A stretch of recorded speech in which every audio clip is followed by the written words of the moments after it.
તબીબોની સુરક્ષાના આંદોલન વચ્ચે મધ્ય ગુજરાતની સૌથી મોટી સરકારી હોસ્પિટલ એસએસજી હોસ્પિટલમાં સીસીટીવી કેમેરાને જ સર્જરીની જરૂર હોય તેમ લાગી રહ્યું છે. કલકત્તામાં મહિલા તબીબ પર દુષ્કર્મ બાદ હત્યાના મામલે દેશભરમાં વિરોધ ચાલી રહ્યો છે. તબીબોની સુરક્ષાને લઈને પગલાં ભરવા સહિતના મુદ્દે દેશભરમાં અવાજ ઉઠી રહ્યો છે. ત્યારે મધ્ય ગુજરાતની સૌથી મોટી સરકારી હોસ્પિટલ એસએસજી હોસ્પિટલમાં સુરક્ષાના કારણોસર લગાવવામાં આવેલ સીસીટીવી કેમેરાની અવદશા જોવા મળી રહી છે. કેમેરાનો લેન્સ કોઈને કામ ન લાગી શકે તે દિશામાં રેકોર્ડિંગ કરતો હોય તેમ પ્રાથમિક દ્રષ્ટિએ જણાઈ આવે છે. હવે આ મામલે એસએસજી હોસ્પિટલનું તંત્ર શું પગલાં લે છે તે જોવું રહ્યું. આ વચ્ચે એસએસજી હોસ્પિટલના તંત્રની ઘોર લાપરવાહી સામે આવવા પામી છે.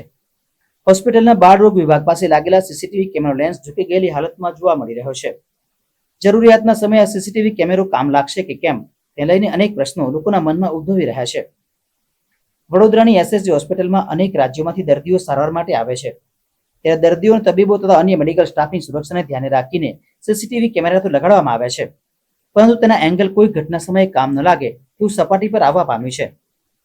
ઝૂકી ગયેલા કેમેરા નામ માત્ર માટે લગાડવામાં આવ્યા હોવાનું અને લગાડ્યા બાદ તેની દેખરેખ યોગ્ય રીતે થતી ન હોવાનું પ્રાથમિક દ્રષ્ટિએ સામે આવ્યું છે. દેશભરમાં તબીબોની સુરક્ષાનો મુદ્દો વેગ પકડી રહ્યો છે. ત્યારે એસએસજી હોસ્પિટલના તંત્ર દ્વારા આ પ્રકારના મુદ્દાનો સત્વરે નિકાલ લાવીને તબીબોમાં સુરક્ષાનો વિશ્વાસ પ્રસ્થાપિત કરવા માટે પ્રયત્નો કરવા જોઈએ. એ હોસ્પિટલમાં જે મેન્ટેનન્સ વર્ક અને એ ચાલે છે એના લીધે થોડું જે નુકસાન થયેલ છે, પરંતુ એનું કામકાજ ઓલરેડી ચાલુ થઈ ગયેલું છે. એ સત્તાવાળાઓ ડિસાઇડ કરશે. એ સીસીટીવી ઓપરેટરને સૂચના આપીને એનું યોગ્ય નિરાકરણ કરવામાં આવશે.